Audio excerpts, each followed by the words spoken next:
Today Baba tells us that when we switch on the switch of awareness of self-respect, then I'm directly connected to the source of light, my Baba. And then even if there are clouds of darkness, those clouds of darkness will be dispelled.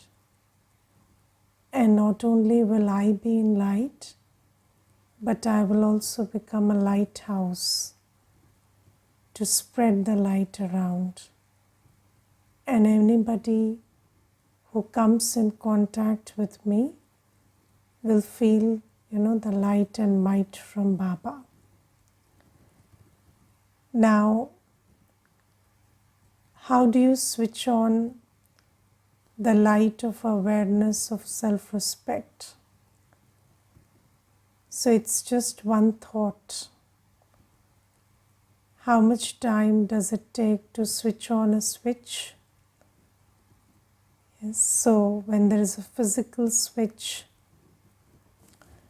which makes the light in the room, glow, that switch, it takes a second to switch on. And this switch of awareness takes even less than a second. And when you switch it on, then just like you see the light, the tube light in the room, it has the capacity to light the room. But if the switch is not on, then that capacity is not activated. Similarly, I have the capacity to be a lighthouse. But if my own switch of awareness is not on, then I'm nothing. Yes, and then there is just darkness all around. So Baba says, just switch on this light of awareness of self-respect.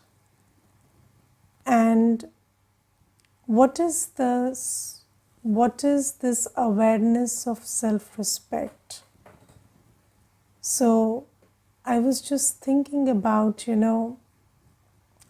sometimes we say, I'm a soul, I'm a soul.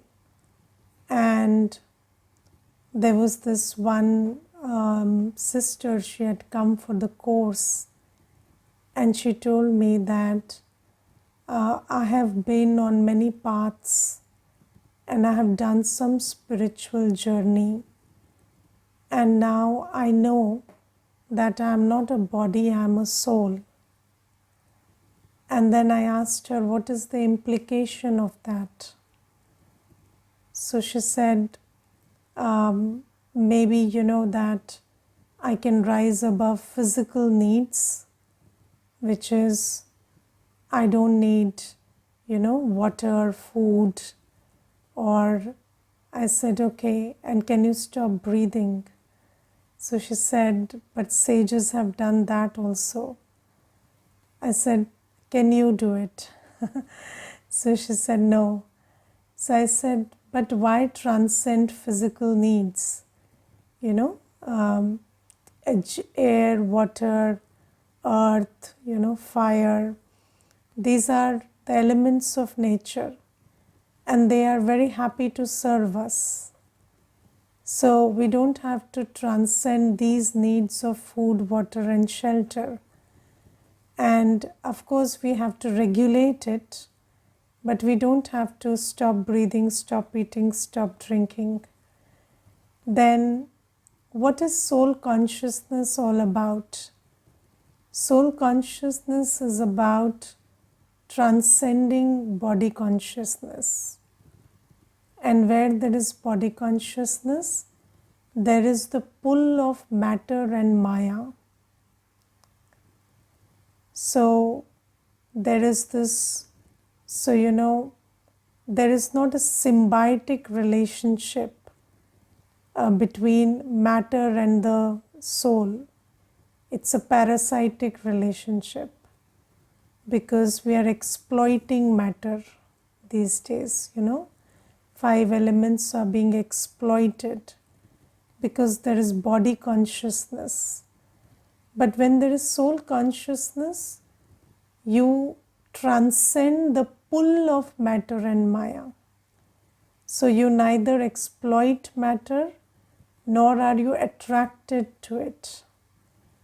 It's just what's necessary. That much you take. And nature is very happy to serve you. Just think about a tree laden with fruit. Does the fruit just keep hanging on the tree? No, the fruit falls after a point of time. Why? Because the tree offers it for you to eat it. But if you want to cut the tree, then that's very exploitative. So Baba tells us that when we are soul conscious, we are not pulled by matter and Maya. And when I say not pulled by matter, so you are not attracted to the 5 elements of nature. And you see, everything that you have is made of the 5 elements of nature. And you are not attached to it, you are not attracted to it. But you only have a very symbiotic relationship where you serve it with your consciousness and matter serves you with its availability. So that's the kind of relationship you have with matter in soul consciousness. Because you see, this is also a very big belief system that people have in the world, that when you are a soul, then you just stop eating, drinking, live in extreme temperatures and this and this. And there's a very beautiful story about Ramakrishna Paramhans. And Ramakrishna Paramhans had a disciple, and that disciple, he once came and told him that I have done a lot of tapasya and I've got a siddhi which is very remarkable. And then he was asked, what is the siddhi? So then he said, no, you will be really happy to know I've got a really big siddhi. So then Ramakrishna Paramhans says, yes, you show me what is the siddhi. So then he very happily took him to the river and he showed that he could walk on water. And then what did Ramakrishna Paramhans say? He said, why did you have to spend so much of your spiritual energy on this? You could have just paid 2 paisa to the boatman and he would have just, rowed you across. So this is what, so why spend spiritual energy over, over conquering your hunger and, conquering your thirst and conquering your need for warmth and shelter, because that is plentifully available. Nature is happy to serve us.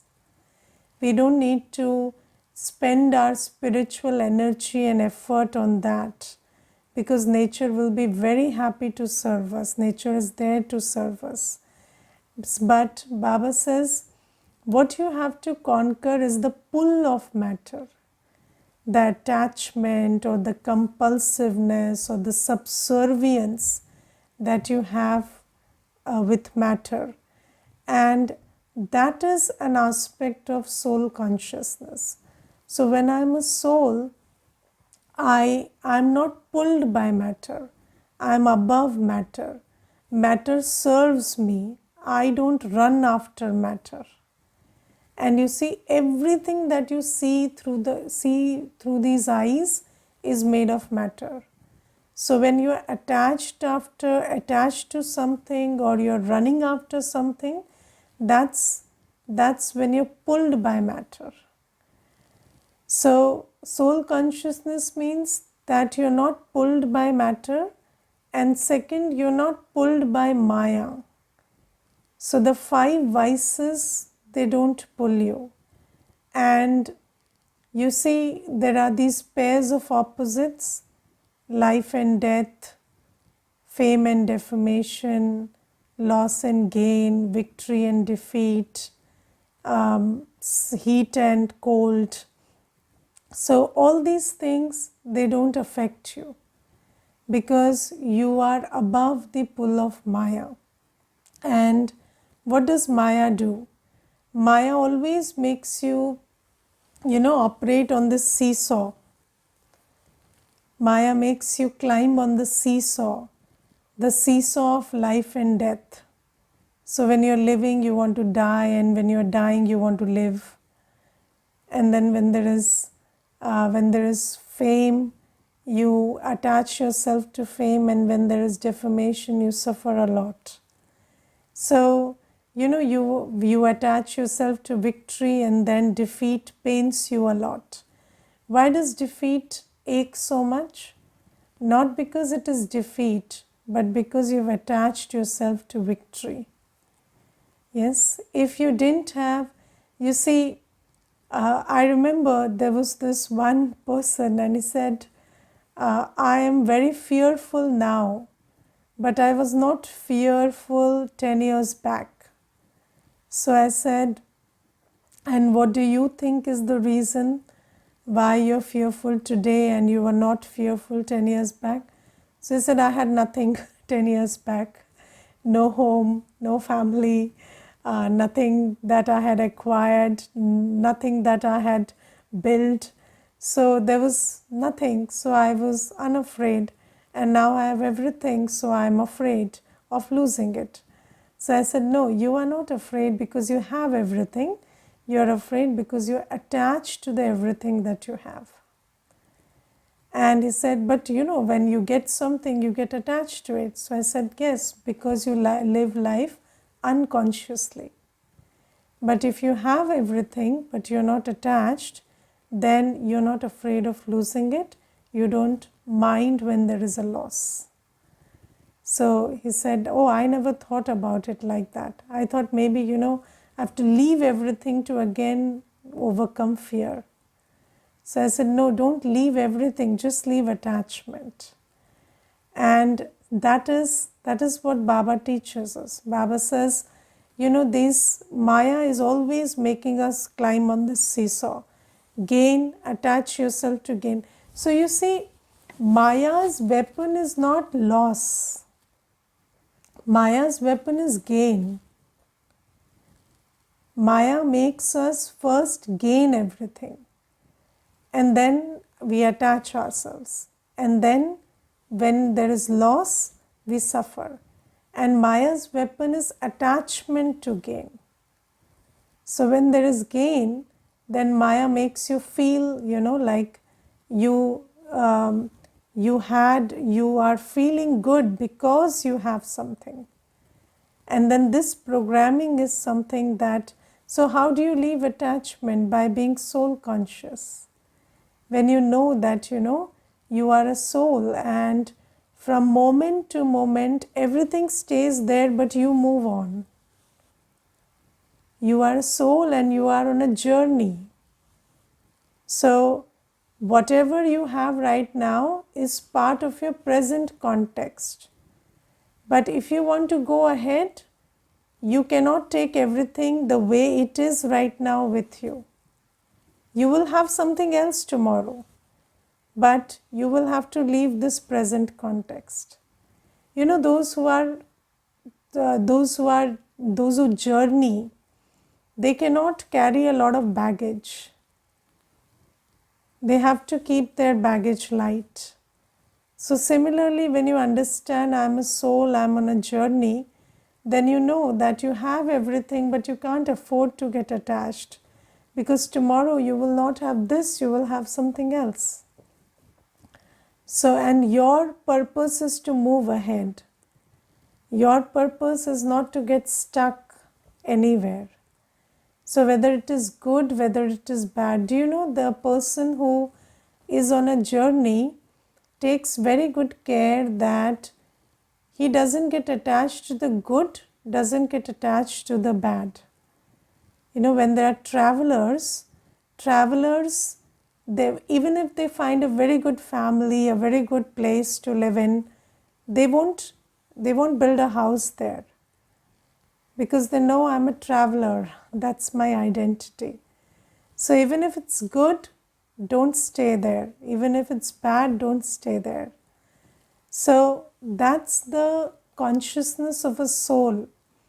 A soul is on a journey, and whatever you have it right now, but tomorrow or the next second, this will not be the same thing.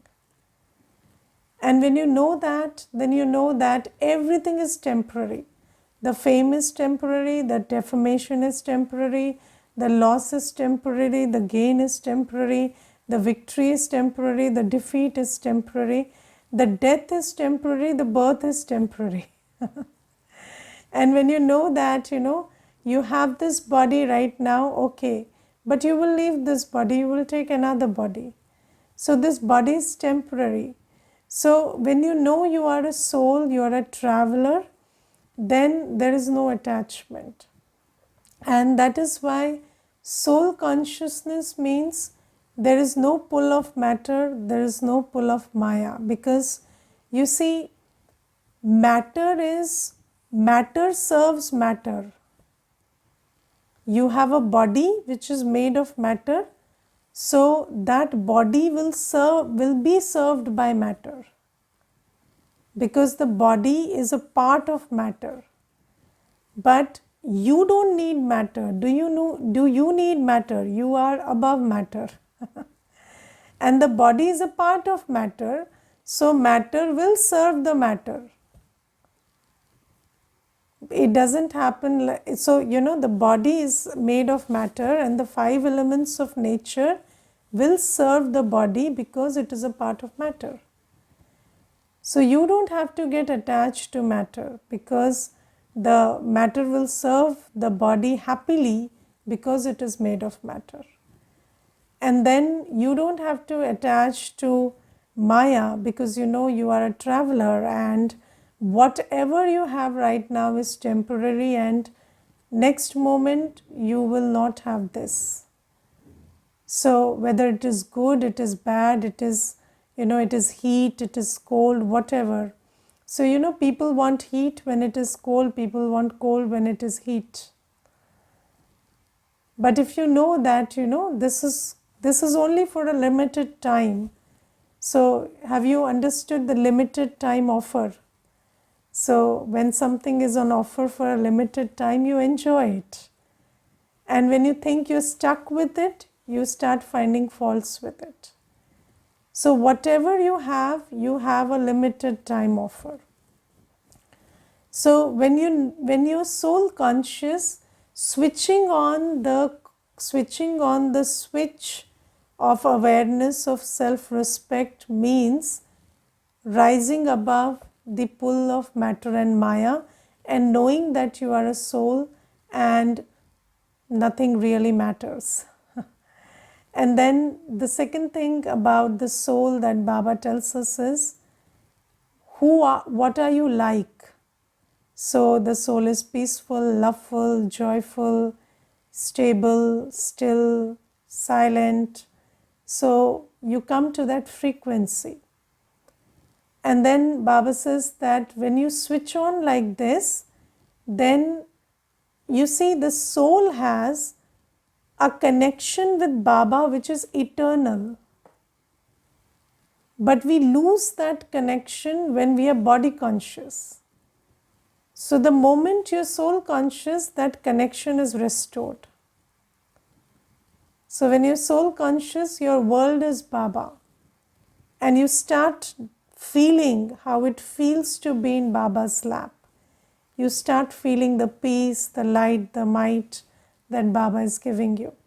Because in the body conscious dimension, you are like, you are under the influence of the cloud that is not allowing the light of the sun to penetrate.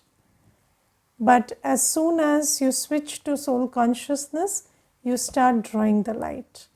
And then all the negative emotions, what is the darkness, all the negative emotions, they dispel themselves. And suddenly, when you remember you are a soul, I remember there was this one sister, and she had come for the first time, and she told me that, you know, I went, I used to work as an assistant director for short films, and I spent a lot of my years into it, and I did a lot of struggle, and I spent a lot of money. But then that praise, that success didn't come my way. And I was just able to show that short film to my two family members, and they laughed and they clapped, but not anybody else. And I felt like my life is a failure. So I asked her, how many claps do you want? Because two is not enough. So 20, 200, 2000, 2 lakhs, 2 crores, how many? So she said, I don't know. So I said, no, just first figure that out. Because you see, when you reach 20,000, then that won't be enough. When you reach 30,000, that won't be enough. When you reach 2 lakhs also, that won't be enough. So it's never enough. So then she said, okay, so now maybe I get it. So she said, suddenly I'm feeling so good about my life, and I don't feel like a failure anymore. And you see, it's just that light, when you switch it on, all the darkness dispels. The moment you remind yourself that you are worthy of peace and love, and you're worthy of joy, but you're just shrouding it, you're just blocking it with this body consciousness, which is not making you feel the happiness, the joy of being you. Then when you switch on, that happiness, that peace, that bliss is back. And when you feel that, then you can pull others also into that. So just because, every Brahmin has felt that, so you can speak these things, or, you can make somebody also rise above it. And sometimes, even when you're not speaking about it, just by being there, many souls, they come to the center, and there is at that time there's not much conversation, but they just sit in Baba's room for the first time, and they feel that, I felt like I got answers, or I felt very empowered. Why do they feel like that? Because there's that environment. So Baba says, you can bring yourself into light, and you can also be a lighthouse just with one switch of a thought, that I am a soul, and thinking about the implications of you being a soul. So this is one thing. And then Baba today tells us that Baba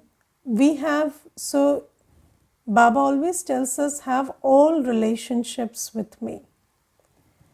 And if you want to have all attainments, you have all relationships with Baba. And the relationship that is being underlined today is the relationship that we have with Baba of making Baba our child. Yes, and you see, we have made Baba our father, or Baba is our father, and we have realized that he is the father. But Baba is also my child. And Baba says, this is why you children are called magicians. And you see, Baba is called the Jadugar, Saudagar, Ratnagar. So Baba is called the magician, the big merchant, and the bestower of jewels. But we are also called Master Jadugar. We are also called magicians. When you make him your child, so then this law operates. What is that law? The law is, if you make Baba your child for one birth, then he has to give you inheritance for 21 births. So then he has to make you his child for 21 births, eligible for his inheritance. And Baba says that if you want to take advantage of this law, wherein you just have this deal where you make him your child for one birth and then he is bound to make you his child for 21 births. So if you want this kind of a deal with Baba, so do you know that wise businessmen, they crack very good deals, and cracking a good deal is an act of wisdom. And Baba says, if you want to have this deal with me, that you make me your child for one birth and I make you my child for 21 births, then the simple method is just make me your child. And there's so much effort in other practices, but if you just make Baba your child for one birth, you become his child for 21 births. And this is a very simple deal. Yes, the very, very simple deal. And have you made Baba your child? Ask yourself. Yes, so Baba always says when Sakar Baba was there and children used to go meet Baba, then Baba used to ask, how many children do you have? And that was a trick question. So how many children means the biological children plus one. And then who is your first child? The first child is Baba. And then the other children, the ones you call your children. So Baba says that, have you made me your child? And you see, in bhakti also, there is this memory of having Baba as your child, God as a child. And you see, there are many people who adopt Laddu Gopal or some other form, and then they have this relationship wherein they think they are the parents and God is the child. So Baba always says that in bhakti it's a yadgar. It's the memory of what happens in Sangam Yug that is celebrated in bhakti. So of course in Sangam Yug there has to be this practical method where we have made Baba our child, because there is a memory in bhakti, so we must be doing it right now. And I remember there was this one Mata, and she for a long time in Gyan, she had always considered Baba her biggest child, eldest child. And that Mata, in her later life, her children, she had 5 children, biological children, and they all left her and they settled abroad. And she was alone, and she didn't want to leave Delhi because the center was here and stuff. So she just stayed there alone, and one day she came very happily to the center and she said, last night I had fever and I was choking with temperature and thirst. I was very thirsty. And then I just called my Baba, Baba, Baba, because that's the only child I have with me. All my children are far away. So I said, Baba, my child, please, I'm very thirsty. And then suddenly I felt like, I had drank water and the thirst was gone, and I slept very well. And in the morning there was no fever. And she was so happy. She narrated it to the whole family, everyone she met. She was just dancing in joy. And Baba says, even in this life, Baba, when you make Baba your child, Baba gives you these kind of experiences. But what is the method to make Baba your child? So Baba says, when you surrender your body, mind and wealth to me, That's how you make me your child. You see, in the world, when a child is born, the parents lose their identity. Yes, they are just parents from then on. They surrender everything to the child, and the child comes first. And Baba says, have you made me that kind of a child who comes first? You know, when it is about your body, your mind, your wealth, first what Baba needs, first what Baba's seva needs. And when you have made Baba your child in this manner, then Baba says, I'm bound to look after you in this birth and also in the next 21 births. And Baba says that right now, what do you have in terms of body, mind, and wealth? It's all rubbish. Yes. And I remember there was this one Mata, and she said that she was 80 years old when she, of physical age, and when she came to Baba, and she said, I want to surrender my body, mind, and wealth to Baba. So I said, what about your body? What can you surrender of the body? This body needs so much care. So she said, I'm very good at, plucking those methi and palak leaves, and I can do that.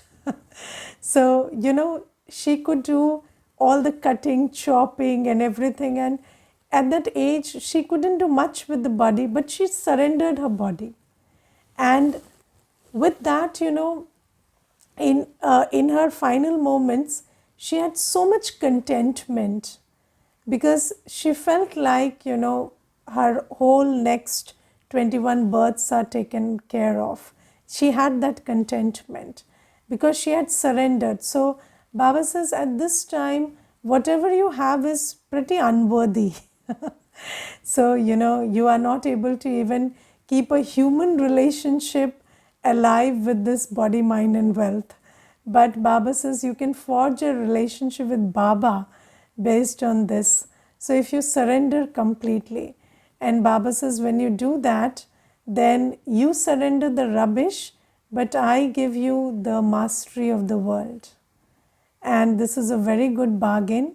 And Baba says this is why you're called magicians, because you make Baba your child, the Almighty your child. So this is one thing. And then Baba today also warns us of the tribunal. And Baba says that those who, they think about taking back whatever they had donated, and they do disservice, they have a tribunal which is set up for them, which punishes them. And, it is a wonder that those who today surrender everything, tomorrow they think about taking it back. But what happens which makes us think like that? So Baba says, you are not able to discern Maya. Maya brings you into doubt. Maya makes you fall into vices.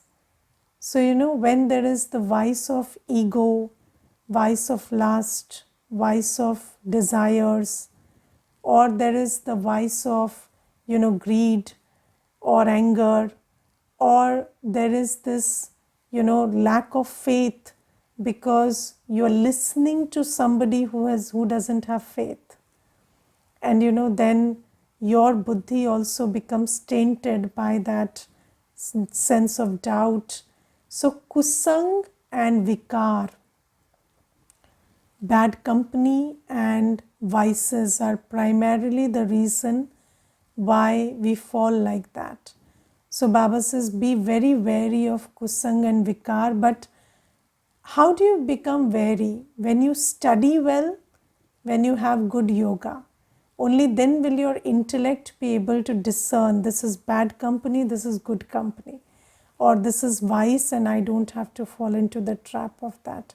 Otherwise, what happens is, today you do something very good, you do seva, and tomorrow you incur thousandfold punishment because you're thinking of taking it back. And this taking it back in thought, this has a reference to Raja Harishchandra. And do you know that Raja Harishchandra donated everything in his dreams? So when Raja Harishchandra once had a dream, and in that dream, the sage Vishwamitra appeared and he said, I want a donation. And then Raja Harishchandra said, apart from my wife and child, I donate everything, the whole kingdom. And then it was morning, and Raja Harishchandra thought, okay, it was just a dream, I didn't donate it. But then sage Vishwamitra appeared in the court and he said, you donated everything in the dream.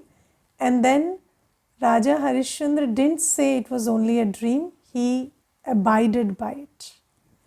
And this is a story in the Shastras which tells us that even in a thought, when you give something or take it back, it matters. So Baba says, don't even create that thought of taking something back which you gave, because that will incur thousandfold punishment. But be very wary of Maya, because when you are under the influence of Maya, you really don't know what you're doing. Okay, Om Shanti.